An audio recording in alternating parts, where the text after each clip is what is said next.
বেগম খালেদা জিয়াকে দয়া করে বেলটা দেন, তাকে বাঁচতে দেন। অ্যাটর্নি জেনারেলকে বলেছিলাম, মাননীয় অ্যাটর্নি জেনারেল, আপনি তো অ্যাটর্নি জেনারেল, আপনি দয়া করে এই বিলের ব্যাপারে বিদেশে যাবে এটা নিয়ে আপত্তি করেন না।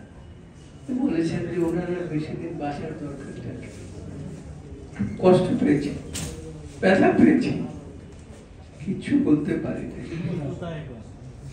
এরপরে প্রধানমন্ত্রীর কাছে গিয়েছি, আইনমন্ত্রীর কাছে গিয়েছি, তারা ওই একই কথা বলেছে। বলেছে যে ওনার তো বয়স হয়ে গেছে, ওনার বাঁচার দরকারটা কি। তাই বললাম যে দেখুন, যদি আইনগত ভাবে পারতাম তাহলে আপনাদের কাছে আসতাম না। জিয়া পরিবারকে আপনারা কতটা চেনেন জানি না। জিয়া পরিবার হচ্ছে আল্লাহওয়ালা একটা পরিবার।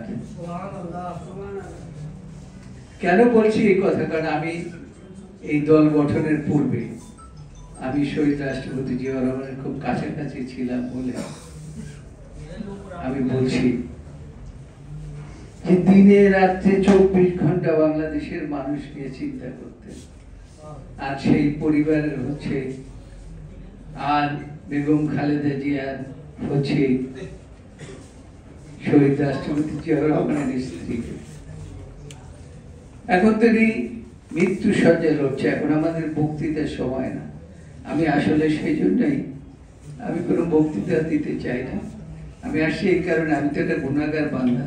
যদি আপনাদের সকলের হাতের সাথে হাত মিলিয়ে যদি কোনোভাবে যদি বেগম খালেদা জিয়া আল্লাহ বাঁচিয়ে রাখেন, সেই কারণে আমি আসলে এসেছি, কোনো বক্তব্য রাখতে আসি। আমার অনেক ব্যথা।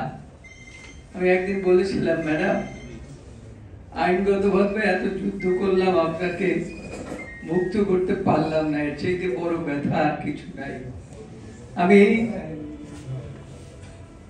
বারের সভাপতি হিসেবে 38টা মামলা খেয়েছি, তারপরে আমি আপনার বেল করার জন্য আমি পিছপা হই নাই, কিন্তু পারি নাই। আপনাকে বিদেশে পাঠাবার চেষ্টা করেছি, অনুমতি আনার চেষ্টা করেছি, পারি নাই। এই ব্যথা বেদনা চিরজীবন থাকবে। তা আমি আপনাদের সকলকে বলবো,